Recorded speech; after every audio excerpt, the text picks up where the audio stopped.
bersamamu dan bersama roh. Inilah Injil suci menurut Lukas. Dimuliakanlah Tuhan. Yesus berkata kepada murid-muridnya, tak mungkin tidak akan ada penyesatan, tetapi celakalah orang yang menyebabkannya. Lebih baik baginya jika sebuah batu kilangan diikatkan pada lehernya, lalu ia dilemparkan ke dalam laut, daripada ia menyesatkan salah seorang yang lemah ini. Jagalah dirimu. Jika saudaramu berbuat dosa, tegurlah dia, dan jika ia menyesal, ampunilah dia. Bahkan jika ia berbuat dosa terhadapmu 7 kali sehari dan 7 kali ia kembali kepadamu dan berkata, aku menyesal, engkau harus mengampuni dia. Lalu para rasul berkata kepada Yesus, tambahlah iman kami. Tetapi Tuhan menjawab, jika kalian memiliki iman sebesar biji sesawi, kalian dapat berkata kepada pohon ara ini, tercabutlah engkau dan tertanamlah di dalam laut, maka pohon itu akan menurut perintah.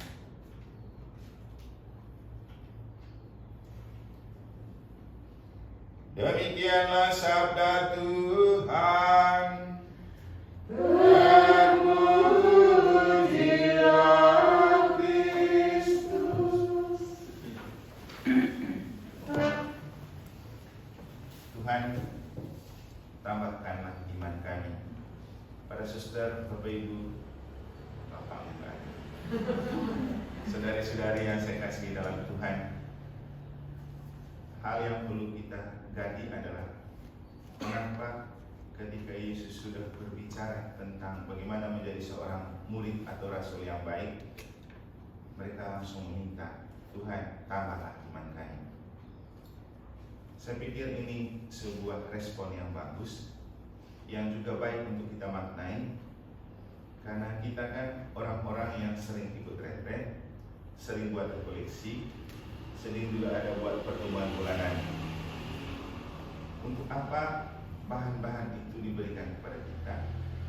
Tentu satu, untuk mereinstal kembali diri kita, menemukan siapa itu kita di hadapan Tuhan, siapa itu Tuhan di hadapan kita dengan materi-materi yang ada. Dan biasanya kalau orang bijak mengatakan, semakin kita belajar, semakin kita menemukan diri, kita tidak tahu banyak. Dan memang faktanya, semakin kita terus bergulat untuk dekat dengan Tuhan, semakin kita merasa bahwa iman kita masih kurang. Dan itulah sesuatu yang bagus untuk membuat kita ketagihan, maunya ketemu Tuhan lagi. Kita penasaran, mau sampai kapan kita bisa langsung bertemu dengan Tuhan. Sehingga respon para rasul ini menunjukkan bahwa memang karena mereka merasa belum punya cukup iman walaupun sudah berjalan bersama Yesus, mereka minta tambahkanlah iman mereka. Apalagi ketika Yesus bilang, kamu itu jangan sampai menyesatkan orang, karena kesalahan terbesar dari menjadi seorang pengikut Yesus adalah mengajarkan orang dengan sesat. Bahkan dengan sangat ekstrim Yesus bilang, kalau kamu sampai menyesatkan orang, lebih baik kamu ambil batu, gantong diri dan buang ke laut, daripada hidup untuk menyesatkan orang. Karena itu parah sekali. Nah, masalahnya para murid ini kan baru ikut Yesus dan pengetahuan mereka tentang Tuhan juga masih minim. Dan ketika pengetahuan masih minim, ada kemungkinan untuk menyesatkan orang. Kenapa? Ada sembarang, tidak punya dasar, tidak punya pengetahuan. Dan dalam hidup beriman kita, bahaya terbesar itu adalah ketika kita baru belajar sedikit, lalu merasa kita tahu semua. Mulailah kita omong banyak kepada orang. Kalau di paroki itu sudah ketahuan sekali. Umat itu baru 1 kali ikut sarasehan tentang liturgi, tentang doa. Nanti dia pulang, dia pikir dia lebih tahu semua dari pastor. Dia atur liturgi, dia bilang kelompok doanya paling bagus. Nah, padahal baru 1 kali itu. Kalahkan pastor yang sekolahnya 13 tahun. Atau juga ikut retret koleksi. Saya pikir para suster juga mengalami. Kita kita ini setiap hari bergumul dengan hidup rohani. Tapi juga kadang umat mengatakan dan mengajarkan bahwa mereka doa omong kosong tuh, hanya pakaian ini sejauh itu. Jadi gampang sekali menyesatkan. Nah, yang paling parah mungkin begini, ketika kita terus berdoa, ketika kita menjadi rohaniwan dan rohani mati, kita ikut dalam kelompok yang menyesatkan umat. Nah, ini bahayanya. Ini bukan hanya minta tambah iman ini, mungkin istilahnya kalau kita dipraktirkan tambah tahun rohani, supaya dibekali lagi dan diberi orientasi lagi. Jadi kita bersyukur karena dipercayakan Tuhan, dan ini adalah kepercayaan yang istimewa yang tidak Tuhan berikan kepada sembarang orang. Cuma kita yang Tuhan lebih tahu hati kita. Dan memang rata-rata kita ketika mau masuk suster atau mau masuk seminari dan jadi romo itu hatinya lugu-lugu dan polos-polos semua ya. Kencang doa itu serius sampai lutut bengkok. Tapi coba kalau sudah masuk suster atau sudah tahu bekal atau sudah jadi romo, mulai keluar aslinya.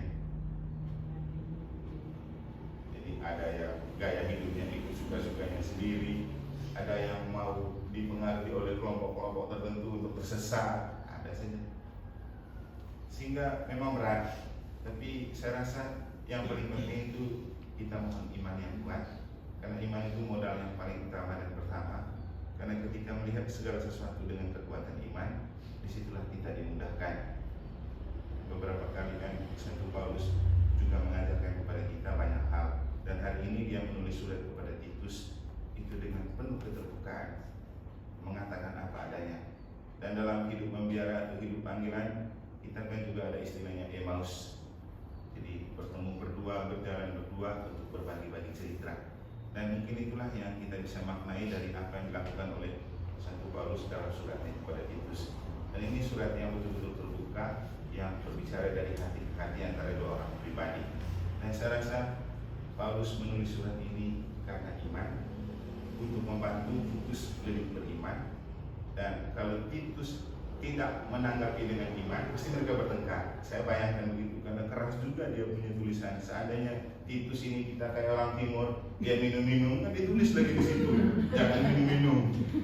Tapi sebenarnya kan sering saya mengatakan kepada orang, saya juga minum. Yang tidak boleh itu minum untuk mabuk. Kalau minum untuk bersama itu kan baik.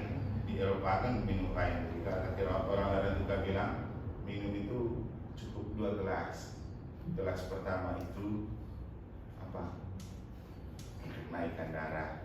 Gelas kedua itu untuk lebih bersaudara. Jangan sampai gelas ketiga di baliknya tumpah darah dan sudah mabuk. Jadi kalau minum dalam konteks persaudaraan itu baik. Dan kita yang terpanggil ini rasanya kurang bagus kita bertemu kalau tidak ada minum bir, tidak ada minum wine, kan kita seru. Tapi kan tidak untuk mabuk. Jadi bayangan saya, kalau Titus ini merespon tidak dengan iman, kata-kata Paulus, pasti dia ngambek. Dan dalam hidup membiara banyak juga orang yang ngambek kalau dinasihatinya. Itu apalagi yang senior, junior, kadang merasa lebih tahu dari senior. Itu biasa di mana-mana gitu. Apalagi suster mereka yang sering mendampingi kan, tahu itu. Dan zaman sekarang ini yang junior itu karena merasa produk era milenial, mereka seperti tahu semua. Padahal kita juga bisa tahu kalau cari di Google kan. Nah, sekarang ini tinggal search di Google, mau tahu apa aja bisa. Jadi paling penting untuk kita adalah mari kita bersyukur atas panggilan Tuhan. Kita dipanggil bukan karena kita lebih beriman dan lebih kuat imannya dari mereka yang lain, tapi kita dipanggil supaya bersama-sama kita menumbuh kembangkan iman kita bersama Yesus. Dan cara terbaik untuk menumbuh kembangkan iman kepada Yesus adalah misa. Karena misa adalah saat di mana Yesus menyapa kita dengan sabdanya, dan Yesus memberikan tubuhnya menjadi makanan rohani untuk kita. Hal yang membuat saya juga tidak bisa menolak ketika kemarin tadi malam suster bilang, Romo besok kita bisa pagi. Saya iyain aja. Karena apa? Biar ada kenangan suster Pasidika ya. Biar dia juga sampai ke rumah bilang, Romo di negara rajin misa, selama saya pagi kali dia buat misa. Tapi yang paling penting adalah ini momen yang tidak bisa kita dapat begitu saja, dan apa yang kita alami dan kebersamaan ini adalah penyelenggaraan Allah. Tentu saya senang lihat suster Pasifika selalu tersenyum-senyum juga belakang gunung. Di ladang berkah suster ini disebut ABG, artinya anak belakang gunung, karena posisinya ada di belakang gunung Lewotobi yang tinggi di ladang berkah. Tapi kemarin dia sudah menjelaskan dia bukan ABG, tapi ada di gunung tapi bagian bawah. Saya rasa beda tipis. Mari kita bersyukur kepada Tuhan dan mari kita terus berjalan bersama seperti tema Sinode para Uskup sedunia, karena dengan itu kita bisa semakin kuat dalam iman, juga makin kuat dalam persaudaraan, dan makin kuat dalam seluruh tugas karya dan pelayanan kita sesuai dengan kepercayaan yang Tuhan berikan dan kongregasi berikan kepada kita. Selamat melanjutkan perjalanan untuk suster. Semoga tetap berdiskusi tentang Yesus dalam perjalanan berdua, dan kalau ada hasilnya jangan lupa share ke kami ya. Semoga Tuhan memberkati.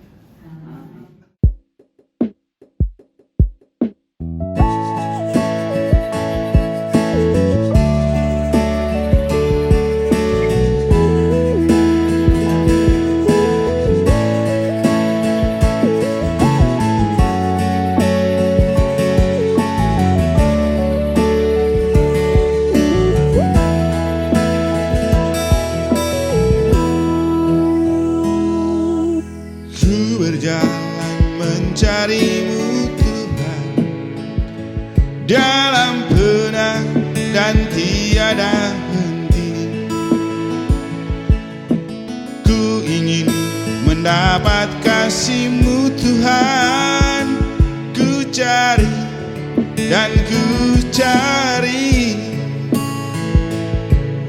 Ternyata Engkau ada di hatiku.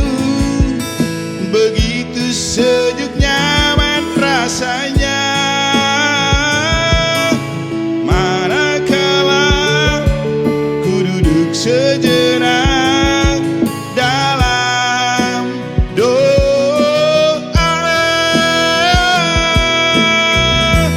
Ku sembah Engkau Tuhan, ku dapat ku rasakan kesegaran hidupku. Ku cari dan ku dapat.